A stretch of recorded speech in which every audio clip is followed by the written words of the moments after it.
काफी मुस्लिम खवातीन जो है वो इस्लाम छोड़ रही है, वो आपके पास आ रही है घर वापसी के लिए। तो मुझे घर वापसी में तो इंटरेस्ट नहीं है, लेकिन मुझे इस पे इंटरेस्ट है कि वो जो महिला आपके पास आती है वो क्या ऐसे रीजंस बता रही है कि उनको छोड़ना है, मतलब क्या प्रॉब्लम लग रहा है उनको? देखो, उनका प्रॉब्लम है दीनी तालीम। जैसे जैसे उन्होंने दीनी तालीम लिया, और जब उस जितना ज्यादा, मैं कह रहा हूं जितना ज्यादा आप, वो पुस्तक है जो, हम तो पुस्तक का नाम नहीं लेते, मेरे को दर्द होता है जुबान में, और फिर बाद में फतवों से मेरे कान में भी दर्द होता है, तो मैं वो बुक का नाम नहीं लेता हूँ। लेकिन वो किताब की वजह से प्रॉब्लम है उनका लाइफ में। वो उनको खेती बना दिया, उनको हलाला करवा दिया, उनको मुता निका मिस्यार, पता नहीं कितना, मतलब सड़क पर आप कभी शायद तुरबे वगैरह गए हो, तो तुरबे में रेलवे ये स्टेशन के बाहर जो पुस्तकें मिलती है गंदी गंदी सी। हार्बर लैंड की हाँ, बात करो ना, तुर्बे हार्बर हाँ। लैंड में आता है तो शायद। जो हाँ। ये पुस्तकें मिलती है, उन पुस्तकों में जो गंदा, जो बिल्कुल डर्टी होता है, उन बच्चियों के जीवन के ऊपर डाला गया है। हम्म। सेक्स स्लेव बना के छोड़ दिया हमारी बच्चियों को। वो किसी भी धर्म की है, किसी भी मजहब की, किसी भी पंथ की है, वो सेक्स स्लेव नहीं है। वो प्रकृति ने पैदा किए, वो हमारे जैसे, उनको भी अधिकार है, उनको भी जीने का अधिकार है। बिल्कुल। उनको बुरके में ढक दिया गया, वो नहीं चाहती बुरका पहनना, आप जबरदस्ती पहनाते हैं उनको। वो नहीं चाहती हिजाब पहन करके स्कूल के जाए, लेकिन कैंपस फ्रंट ऑफ इंडिया या पॉपुलर फ्रंट ऑफ इंडिया और ये तबलीगी जमात और इस प्रकार के लोग उनको जाकर के भड़काते हैं, उनको प्रेशर डालते हैं। तो वो उससे तंग आ गई है। ये जो रेडिकल मेंटलिटी है, ये इसकी वजह से वो इस्लाम छोड़ती है। जी, तो ये बुनियादी वजह है जो महिलाएं इस्लाम छोड़ रही है, वो उनको ये बिल्कुल। और दूसरा, चीजों से दिक्कत है। हमारा प्यार, आई लव मुस्लिम्स। बहुत जबरदस्त स्वामी। अच्छा, इसमें मेरा एक छोटा सवाल आपसे ये है कि चलिए किसी को अगर बुर्का जबरदस्ती किया जा रहा है तो वो तो बिल्कुल गलत ही है, और लेकिन वो महिलाएं जो खुद की मर्जी से, यानी ये सब समझने के बाद वो बालिग हो गई है, मैच्योर हो गई है, और उन्होंने एजुकेशन भी लिया, फॉर्मल एजुकेशन, लेकिन उनकी खुद की चॉइस है कि भाई हमको हमको पहनना है। आई मीन लाइक अगर मैं इस तरीके से कहूँ कि वो it's a right of privacy, अगर वो नहीं चाहती है कि अपने आप को शो करे, और वो कानून के अगेंस्ट में भी नहीं जा रहे, जैसे मिसाल के तौर पे स्कूल में तो अलाउड नहीं है तो वहां तो वो नहीं पहन सकती है, लेकिन जहां पे अलाउड है अगर वहां पहनना चाहेंगी तो इसमें भी कुछ प्रॉब्लम है, या हमें वो भी चॉइस देना चाहिए कि आप अगर खुद की मर्जी से बिना दबाव के अगर आप अपने आप को छुपाना चाहते हैं और ऐसी जगह नहीं जहाँ पे कानून आपको अलाउ नहीं कर रहा है, उसको छोड़ के अगर वो पहनना चाहती है तो कुछ प्रॉब्लम है, मतलब क्योंकि मुझे इसमें ये चीज में प्रॉब्लम नहीं लग रहा है। आपका मैं क्या राय आपके है? क्वेश्चन को समझा हूं, और मैं आपको बताना चाहता हूं कि कोई भी लिबास किसी भी स्त्री को सुरक्षित नहीं रख सकता। कोई भी हम्म। लिबास किसी भी स्त्री को सुरक्षा प्रदान नहीं कर सकता। और महिलाओं के बारे में एक और जानकारी देता हूं कि मैं बहुत बड़ा, अभी 10 साल पहले मैं बहुत बड़ा चिकित्सक था, बड़ी बड़ी बीमारियों का। तो मैं आपको बताना चाहता हूँ कि मैं नब्ज देख करके बता दिया करता था कि क्या बीमारी है क्या नहीं है। तो महिलाओं के पास एक विशेष गुण होता है, परमात्मा का दिया हुआ, उसे कहते हैं सिक्स सेंस। उनकी आंखों में एक एक्सरे होता है। आपकी हाँ, अगर कि नजर कौन गंदी गलत है, नजर से देख रहा है। हाँ, तो वो खुद समझ जाएंगे।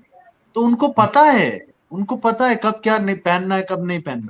अब आप देखिए, पूरी दुनिया से पढ़ाई करने के बाद महबूबा पाकिस्तान की, भारत के कश्मीर में रहती है। पाकिस्तान की महबूबा भारत के कश्मीर में रहती है। पूरी दुनिया में वो कैसे ही घूमी हो, लेकिन कश्मीर में आकर के उसने लिबास क्या कर लिया, हिजाबी, है हम्म। ना, वो औरत बन गई।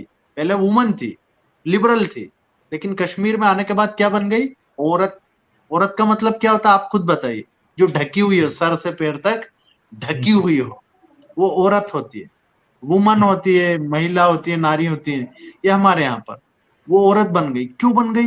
क्योंकि उसे पता है कि इधर राक्षसी रहते हैं, यहाँ पर सबकी आंखों में सुलेमानी कीड़ा है, रहमानी कीड़ा है, वो मुझे गंदी नजर से ही देखेगा। सोचिए ना, वो उमर सोचिए जिसने नबी की औरत को छेड़ दिया।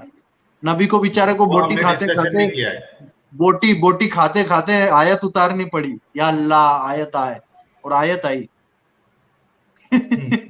वो तो वो जो कारण ये आप है। कह रहे हैं ना, आप जो जी। कह रहे हैं ना, ये हजरत उमर वाली बात, इस पे बाकायदा हमने एक स्ट्रीम भी की थी कि अगर पर्दे में फायदा है तो फिर, और वो खुदा अगर उतार रहा है तो वो सिर्फ मुसलमान औरतों के लिए क्यों उतार रहा है, बाकी के लिए क्यों नहीं उतार रहा है। उसमें हमने फिर ये हजरत उमर का जो अमल था, और ये सब चीजें जो है आम मुसलमानों को पता भी नहीं होती कि ये सब चीजें लिखी हुई है। पता नहीं है, क्योंकि हम्म। क्योंकि आई लव रसूल, मैं रसूल को कितना प्यार करता हूँ। मैं उनको बातों को पढ़ता हूँ ना, तो मुझे पता चलता है कि वाह वाह, क्या मेरे रसूल है।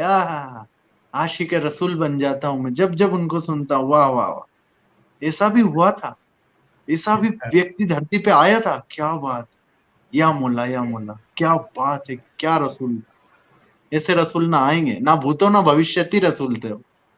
ऐसे नहीं, हम्म। बोटी खाते खाते आयत आ जाती है, और पता नहीं कहाँ कहाँ आयत आ जाती है। तो ये, हम तो उनके आशिक हैं इस बात के कि आयतें उतार लेते हैं जी।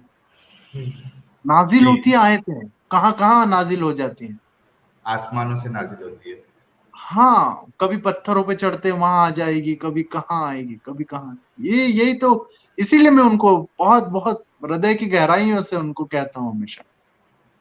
धन्यवाद बहुत देते हैं आप। ऐसे रसूल नहीं आएंगे फिर, ऐसे रसूल अब ना आए। हाँ, इसके लिए उन्होंने उन्होंने कह के भी गया था कि मैं आखिरी रसूल हूँ और आखिरी नबी हूँ, मेरे बाद कोई नबी नहीं, कोई रसूल नहीं। तो वो जो क्योंकि जो क्वालिटीज है वो सीमा, जाहिर सी बात है। लिमिट पार हो गया ना, लिमिट क्रॉस, उसके बाद कोई लिमिट नहीं है। उन्होंने तो इतनी वो आयतें राज दी है, क्रॉस। आदमी का हम्म, दिमाग का मतलब, जैसे आइंस्टीन ने यूज कर लिया था ना ज्यादा, अभी उसका दिमाग हाँ। वहां रखा है। रसूल के टाइम ऐसी सुविधा नहीं होगी कि उनका दिमाग रखा जाए। बाल है उनका, रसूल का हम्म। बाल है। हाँ, यहाँ बाल कश्मीर मुबारक में, है ना। हम बाल हम्म। बाल मुबारक, क्या बात है। उनके तो सब मुबारक थे, पेशाब मुबारक ने, सब सब मुबारक है रसूल का। तो बाल हाँ। मुबारक रखा है कश्मीर में, वो उड़ गया था एक बार तो वापस मिल गया वो। हम्म। दंगे जी। फसाद हो गए।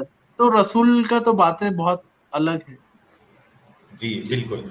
अच्छा, अगले सवाल की तरफ आ रहे हैं। मसूद, कितने लोग हमें देख रहे हैं, क्योंकि कंट्रोल मेरे पास है नहीं, एक बार चलो मैं इसमें भी देख लेता हूँ। 657 लोग हमें देख रहे हैं। आप सभी पंद्रह से सौ रिक्वेस्ट है तैतीस हमारा। लोग देख रहे हैं, 1533 1533। अच्छा, 1533 लोग देख रहे हैं। जी। अच्छा, ठीक है। तो 1548 हो गए हैं। अरे वाह! तो मैं चाहूँगा कि जितने लोग देख रहे हैं, आप सब लोग वीडियो को लाइक, शेयर करें, और उसके बाद जो है वो अपने व्हाट्सएप स्टेटस पे डालें, फेसबुक स्टेटस पे डालें, क्योंकि हमारे पास टेक्नोलॉजी है अपनी बात पहुँचाने की, लेकिन उसमें हम अधूरे हैं। आपको हमारी सहायता करनी पड़ेगी, हमारी मदद करनी पड़ेगी, लाखों लोगों तक, करोड़ों लोगों तक ये बात पहुँचाने के लिए। तो आप अपना, हम हमारा योगदान दे रहे हैं, आप लोग अपना योगदान देना ना भूलें। वीडियो को लाइक करें, शेयर करें। अच्छा, अगले सवाल की तरफ हम आते हैं स्वामी जी, कि अगर कोई पुरुष या महिला इस्लाम छोड़ना चाहता है, या छोड़ना चाहती है, या छोड़ना चाहता है, पर वो हिंदुइज्म को नहीं अपनाना चाहता, वो घर वापसी नहीं करना चाहता है, ठीक है, तो क्या आप या आपकी ऑर्गेनाइजेशन जो है, जो मतलब ग्राउंड लेवल पे काम कर रही है, क्या वो फिर भी उनको ग्राउंड लेवल पर सपोर्ट करेगी? यानी ऐसे लोग जो इस्लाम तो छोड़ना चाहते हैं, लेकिन उनको अभी घर वापसी नहीं करना है, हिंदुइज्म नहीं अपनाना है, तो क्या फिर भी वो आपके पास आ सकते हैं? क्योंकि तकलीफें बढ़ जाती है लोगों की जब इस्लाम छोड़ते हैं। नहीं, आप तो, आप मेरे साथ ही बैठे हैं, तो आप आपका ही बताओ ना। मैंने आपको प्रेशर किया हिंदू बनिए? नहीं किया ना। बिल्कुल, बिल्कुल, बिल्कुल। मैंने आपके हर संभव प्रयास करूंगा और करेंगे कि आप सुरक्षित रहें। जितना नेचुरल लाइफ आपको परमात्मा ने, प्रकृति ने दिया है, वो आप पूरा लेंगे।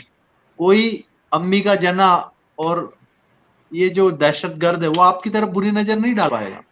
हम हैं, आपके आस पास रहेंगे, हमारे, हमारा सिक्योरिटी रहेगा। और मैं सबको कहता हूँ, जिन्होंने साहिल भाई के परिवार की तरफ भी अगर आंख उठाए, साहिल भाई तो बहुत दूर की बात है, इनके परिवार के अच्छे बच्चों पर भी अगर नजर डाला तो बहुत प्रॉब्लम में फंस जाओगे। मियाँ सारी तुम्हारी डेरिंग वेरिंग घुसा देंगे हम किधर, तुम्हारे बेरिंग ठीक कर देंगे हम अच्छे से। तो जरा ध्यान दें। कि साहिल भाई अकेले नहीं है, उनका फैमिली अकेला नहीं है। तो ये ना समझे कि कबीलाई दौर चल रहा है, भारत संविधान से चलता है, तुम्हारे शरिया से नहीं चलता है। 2 मिनट में जेल की हवा खिलवा दूंगा, और पूरी कितनी तुम्हारी जमातें सबको ले आना, कोई तुमको नहीं बचा पाएगा। ठीक है, ये देश संविधान से चलता है। हर किसी को, वो व्यक्ति आज अपना सब कुछ, उसको तुम वाजिबुल कत्ल कर रहे, और जिन्होंने आपके साथ दगाबाजी गद्दारी करी, जिन्होंने आपका ये चेहरा उजागर किया, मैं उनको भी कहता हूं कि तुमने करा दगाबाजी है, लेकिन फिर भी आज साहिल भाई सुपरस्टार बन के उभरे हैं, और वो गंदगी को अब और तेजी से साफ करेंगे, और हम उनके साथ हैं। हम बहुत आपके बढ़िया, हमेशा साथ है साहिल भाई। तो बिल्कुल बहुत बहुत शुक्रिया। मैं हर व्यक्ति के हम साथ हैं जो रिजेक्ट करेगा ऐसी घटिया आइडियोलॉजी को, जो कहती है कि आप खुद ही, मैं तो क्या कहूं और आप भी क्या कहेंगे, आप तो करते ही हैं इतना, और मैं घर वापसी करवा रहा हूं, तो मुझे भी पता है कि कितनी घटिया गंदी सोच, कि छोटी छोटी बच्चियां, मासूम बच्चियां जो तालीम लेने जाती हैं, उनके साथ कुकर्म। एक लड़की को लड़का पसंद नहीं, लड़के को लड़की पसंद नहीं, तलाक ले लेते हैं, तो तीसरा ऊपर वाले का एजेंट बन के उनके साथ कुकर्म करेगा, बिस्तरी करेगा। हम्म। और ये, बिल्कुल। इसको, इसी घटिया आइडियोलॉजी को हम दुनिया में रहने नहीं देंगे, और आप भी मेरे साथ हैं। तो मुझे तो, बिल्कुल मेरी तो हम। ताकत बढ़ गई है, मेरे सैकड़ों हाथ आप बन के आए हैं जी। बहुत और घर शुक्रिया। वापसी अब होगा, तेजी से अब होगा जी। तो जी। जैसे कि हमने देखा, एक मेरी मिसाल देके स्वामी जी ने बताया कि अगर कोई, क्योंकि मतलब लोगों को पता है, दुनिया से ये बात छुपी नहीं है कि अगर कोई इस्लाम छोड़ देता है तो घर वाले उसका साथ छोड़ देते हैं, भाई बहन उसका साथ छोड़ देते हैं, बीवी साथ छोड़ देती है, शौहर साथ छोड़ देता है, समाज साथ छोड़ देता है, उसके बारे में गालियां निकलती है लोगों के मुंह से, उसको बिल्कुल यानी सब लोग नहीं करते, लेकिन मुझे पता है कि अक्सर जो लोग हैं वो इस तरीके का माहौल बना देते हैं कि वो जो उसको वो खुल के जीने वो की उस मॉब जो। लिंचिंग से डरते हैं। हाँ। और मैं बिल्कुल। उस मॉब लिंचिंग करने वालों को कहता हूं कि तुम्हारा मॉब गायब हो जाएगा इस देश से। अभी स्पीकर उतरवा रहे हैं खाली हम, लेकिन अगर तुम बहुत ज्यादा अपने कट्टरता पे आओगे, तो इस देश से बहुत कुछ उतर सकता है, तुम्हारे पजामे भी। जी बोलिए साहिल भाई। अच्छा, मतलब तो ये मैं कह रहा था कि ये प्रॉब्लम होती है, तो वो लोग जो छोड़ना चाहते हैं उनकी भी आजादी है खुल के जीने की, जैसे स्वामी जी जी रहे हैं, जैसे वो जी रहे हैं, जैसे बाकी हिंदुस्तानी जी रहे हैं, तो हम क्यों छुप के जिए यार? हम क्यों अपने चेहरे छुपा के जिए? हमें क्यों नहीं हक है अपनी बात बोलने के लिए? तो स्वामी जी जैसे लोग जो है वो मौजूद है ग्राउंड लेवल पे। अगर किसी को इस चीज से बाहर भी निकलना है तो वो अपने आप को अकेला ना समझे, बाकायदा हम पूरा ये मूवमेंट जो है उसको ग्राउंड लेवल पे भी चलाएंगे, स्वामी जी का साथ होगा, और भी लोग हैं सेंसिबल लोग। बल्कि मैं चाहता हूं कि वो हमारे मुस्लिम भाई जो चाहते हैं कि किसी की आवाज सिर्फ इस वजह से ना दबे कि उन्होंने उस मजहब को छोड़ दिया जिसमें वो पैदा हुए थे, वो भी जुड़े हैं हमारे साथ। हम सब मिलकर साथ में काम करेंगे, हमें किसी से कोई दुश्मनी नहीं, किसी से कोई हमारा दुश्मन नहीं, किसी को हम मारना नहीं चाहते, किसी को नुकसान नहीं पहुंचाना चाहते। बस हर किसी को खुलकर जीने की आज़ादी होनी चाहिए, वो बस कानून के खिलाफ ना जाए। तो ये एक बात थी, स्वामी जी ने बड़े ही ज़बरदस्त तरीके से जवाब दिया है। अगले क्वेश्चन की तरफ आते हैं।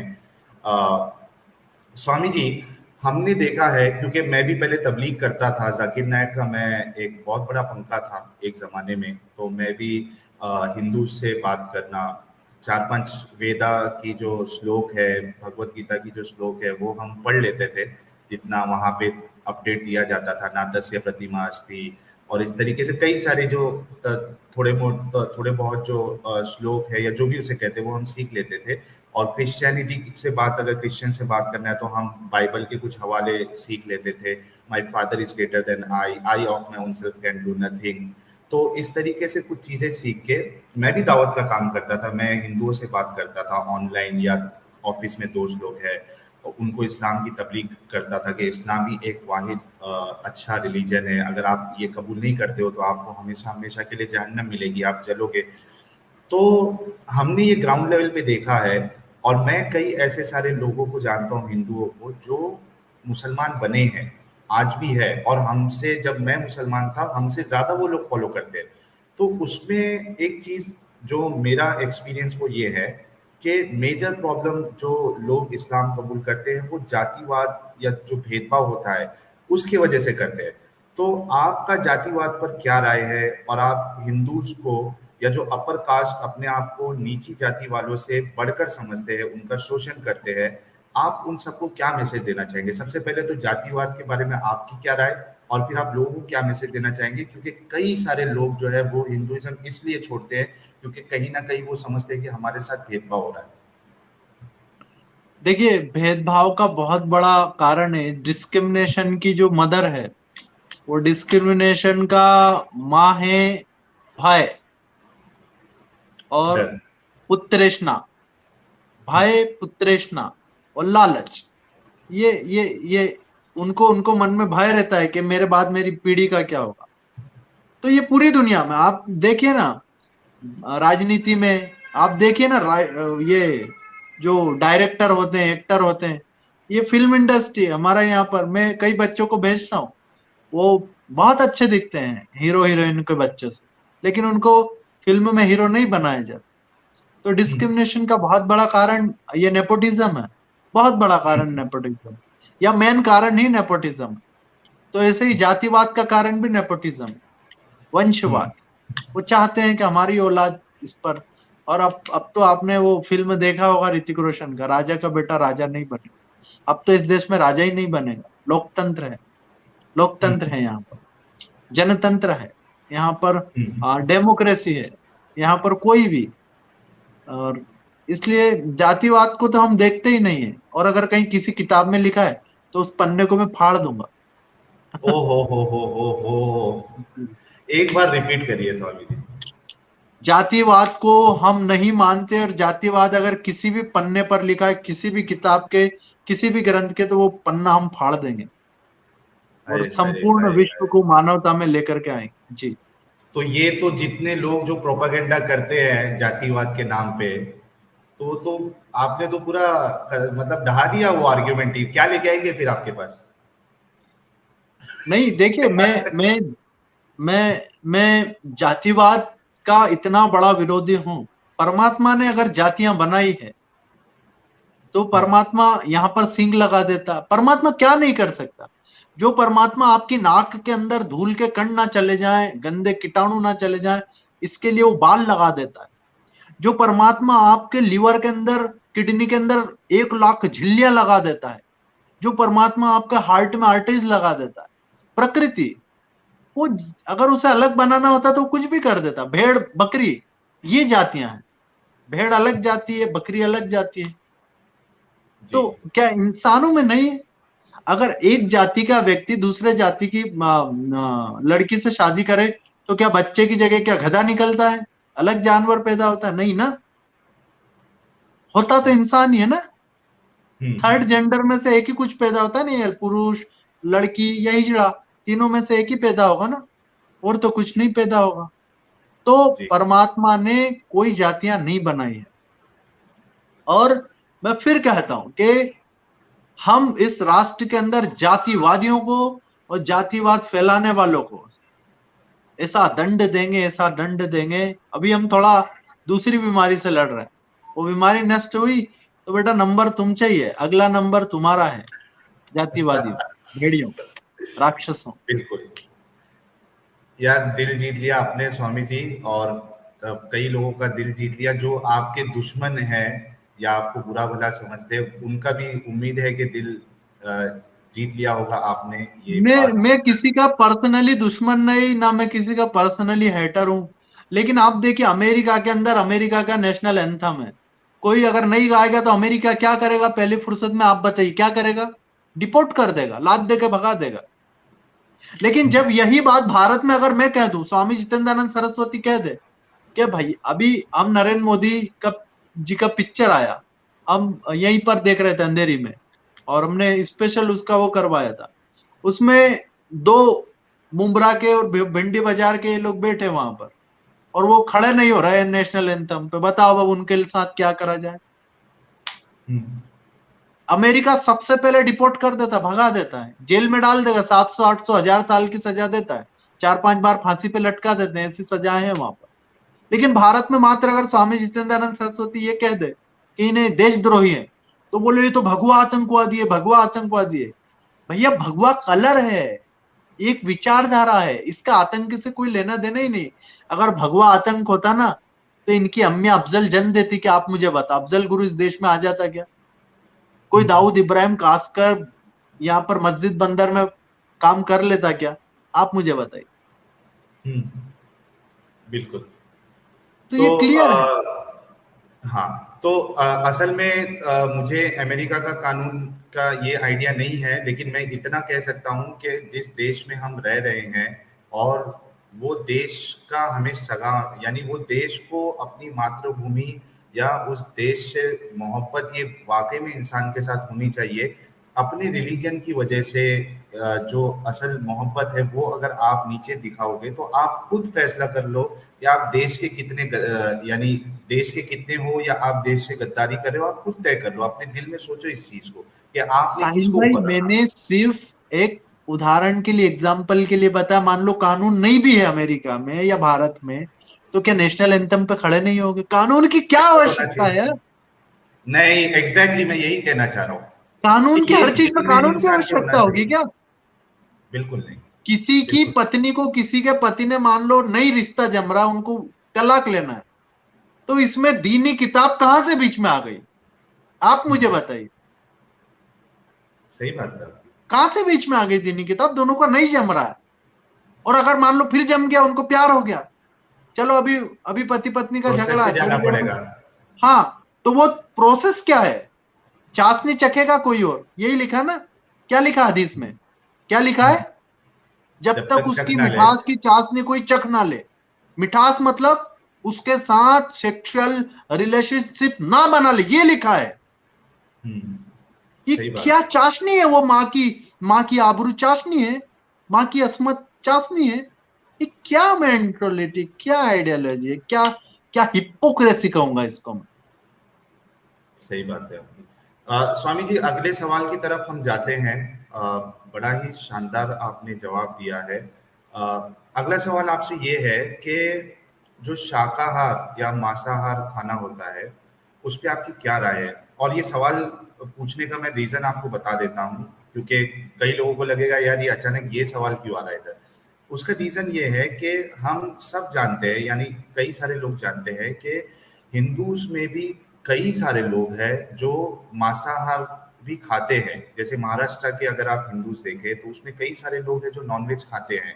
और भी जगह पे है, वेस्ट बंगाल में है या साउथ में है।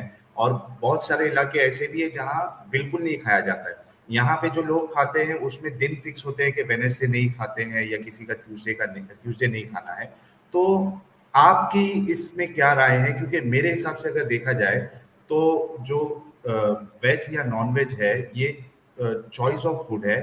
दो वजह से आदमी वेज रह सकता है। या तो उसकी पर्सनल यानी उसका टेस्ट जो है वो मांसाहार को पसंद नहीं करता, इसकी वजह से वेज है। या कोई रिलीजियस उसकी ड्यूटी होती है जिसकी वजह से वो वेजिटेरियन है। तो लेकिन अब सवाल पूछने का जो रीजन है वो ये है कि कुछ ऐसे वेजिटेरियन लोग होते हैं जो काफी शिद्दत से इसको सामने पेश करते हैं और वो कोई अगर नॉन वेज खा रहा है तो बिल्कुल ही इसको गलत समझते हैं। तो इसमें आपकी क्या राय है? ये आना भी जरूरी है। देखिए, मैं मांसाहार और शाकाहार पे इतना ही कहना चाहता हूँ कि पूरी दुनिया का लगभग बहुत बड़ा एरिया मांसाहारी है। लेकिन अगर जब तक हम जीव को हिंसा ना करें, जब तक हमारे घर में खाने को आ रहा है, लेकिन अगर उसकी दाढ़ को अगर कुछ लग गया है तो उसमें अब हम तो बीच में नहीं आएंगे। और ये शाकाहार मांसाहार एक ऐसा ऐसा दीवार है जिसके नाम पर बहुत बड़ा रक्तपात हुआ है दुनिया में, बहुत बड़ा रक्तपात हुआ है। और इसी की वजह से कई लोगों के अंदर एक दूसरे के प्रति घृणा भी आती है। तो हम्म, हिंदुओं को तो ये घृणा भूल ही जाने का है, थोड़े दिनों के लिए, कुछ वर्षों के लिए, कुछ दशकों के लिए, कुछ सदी के लिए। तब तक ये भारत हिंदू राष्ट्र बन पाएगा। हम्म। बहुत बहुत शुक्रिया आपका। स्वामी जी, एक लास्ट सवाल आपके लिए ये है अबे और बड़ा आप जरूरी। आराम से पूछिए, मुझे कोई प्रॉब्लम नहीं, कोई जल्दी नहीं है। जी। तो अगला सवाल आपसे ये है स्वामी जी कि आपके नजदीक देश का डेवलपमेंट, यानी देश के डेवलपमेंट पे चर्चा करना ज्यादा जरूरी है, जैसे एडुकेशन है, टेक्नोलॉजिकल डेवलपमेंट है, इंफ्रास्ट्रक्चर है, या फिर जो हमारा जो मेडिकल सिस्टम है, हम आप और मैं मुंबई से ही है, तो हमने देखा है कि यहाँ की गवर्नमेंट हॉस्पिटल की हालत क्या है, किस तरीके से वहाँ साफ सफाई का इशू होता है, वहाँ पे लोगों की इज्जत नहीं की जाती है, उनको एक मतलब ऐसा समझा जाता है। और ये मैं हकीकत बता रहा हूँ, कोई ऐसी हवाई फाइलिंग नहीं कर रहा हूँ, हमने ऑब्जर्वेशन किया है, क्योंकि हम भी कोई पैसे वाले तो थे नहीं, हमें भी कोई प्रॉब्लम होता तो हम भी गवर्नमेंट हॉस्पिटल भी जाते थे, आज भी जाते हैं। तो लेकिन वहाँ का सिस्टम बड़ा ही अजीब सा सिस्टम है, लोगों को भेड़ बकरियां समझा जाता है, उनकी बेइज्जती की जाती है, उनको प्राइवेसी नहीं मिलती है उधर। मतलब लोग जो है वो एक पेशेंट यहाँ पे बिना कपड़े के पड़ा है, उसके साथ आजू बाजू में ना उसको पर्दे का सिस्टम है, बाजू में दूसरे लोग वहीं पे है। तो ये बहुत बड़ा प्रॉब्लम है। तो मेडिकल सिस्टम है, एडुकेशन है, तो आपको क्या लगता है कि ये डेवलपमेंट पे चर्चा ज्यादा करना जरूरी है, या जो हम देखते हैं न्यूज चैनल पे जो रिलीजन पे जो ज्यादा चर्चा होती है वो ज्यादा जरूरी, मतलब आपके नजदीक दोनों में से ज्यादा जरूरी क्या चीज है? देखिए, इस देश के लोगों ने कुछ 10-12 साल के लिए सबसे पहले तो न्यूज चैनल देखना बंद कर देना चाहिए। 10 से 12 साल अगर इस देश के लोग न्यूज चैनल देखना बंद कर दें। न्यूज चैनल अभी क्या करता है, सोशल मीडिया की कुछ खबरों को गलत बताने के लिए लगा रहता है, और कुछ काम नहीं है इसके पास। तो फिर और मैं कुछ जानकारी ये बताना चाहता हूँ कि डेवलपमेंट बहुत ज्यादा जरूरी है, बहुत अति आवश्यक है, और हो भी रहा है, लेकिन बहुत धीरे हो रहा है। लेकिन जो राष्ट्र के लिए घाती ताकतें हैं, अफगानिस्तान में देखो ना, डेवलपमेंट कितना था पहले 1970 में। 1970 के दशक में, माफ करना, 1970 के दशक में महिलाएं स्कर्ट पहन करके आराम से घूम सकती थी। आज बताओ ना मुझे, आज तो वहां से लोग भाग रहे हैं, जो खुद जो शरिया शरिया वो की रट लगाते थे। बुर्का पहन करके भी अकेली नहीं चल सकती सड़कों पे। उसके साथ एक मर्द चाहिए। मर्द कितना बड़ा, भले 2 साल का बच्चा हो, पर मर्द चाहिए। ये क्या है? तो अगर राष्ट्र के विकास के साथ साथ इन मुद्दों पर नहीं देखा, लेकिन डेवलपमेंट बहुत ज्यादा जरूरी है। हमारा देश अभी बहुत पीछे है। हमें डॉलर की बराबरी में जाना, हम 75 गुना पीछे चल रहे। डॉलर 75 गुना आगे चला गया। तो हमें डॉलर से टकराना, डॉलर को पछाड़ना, टकराना ही नहीं है, उससे आगे जाना है। तो वो कब जाएंगे? ये हमारी समस्या तो यही वाली है ना, जिससे आप जूझ रहे हैं। इस देश की आधी इंटेलिजेंस, दिमाग दंगों को रोकने में लगता है। इस देश की आधी से ज्यादा पुलिस दंगे के लिए लगी रहती, यहां दंगा वहां दंगा। आज ये आंध्रा में हो गया, करौली में हो गया, खरगोन में हो गया, कहां कहां नहीं हो जाता है। मुंबई के बड़े बड़े ऑफिसर मेरे को आके कहते हैं, स्वामी जी अगर अभी नहीं संभाला तो बहुत प्रॉब्लम आने वाला। घर घर के अंदर दाऊद बन के बैठे लोग, देशद्रोही बन के बैठे।